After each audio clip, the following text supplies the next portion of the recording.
Angelo, I've just taken the car for a short drive, get it up to temperature while the roads were dry. Just jacked it up to have a look to make sure there's no oil leaks. Just thought I'd give you a look.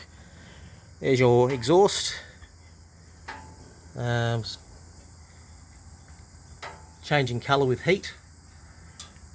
No oil leaks on the timing covers. No oil leaks on that timing cover. Case is bone dry. Sump plate is bone dry.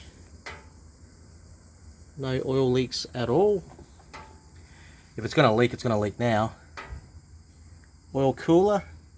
Got to be careful I don't burn my hands here. Oil cooler's nice and dry. Oil line's nice and dry.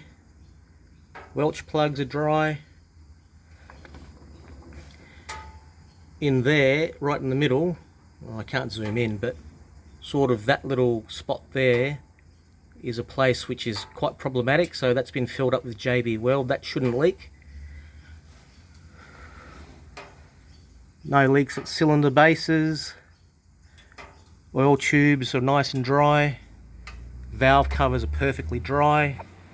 Gaskets are dry still. There's no evidence of oil weeping. On this side, same thing.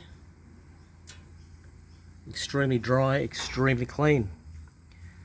Gearbox is nice and dry. No leaks. No leaks from the cover plate. No leaks from the front housing. No leaks from the diff cover plate. Everything's dry. Plugs are dry. No seal leaks. There's no oil.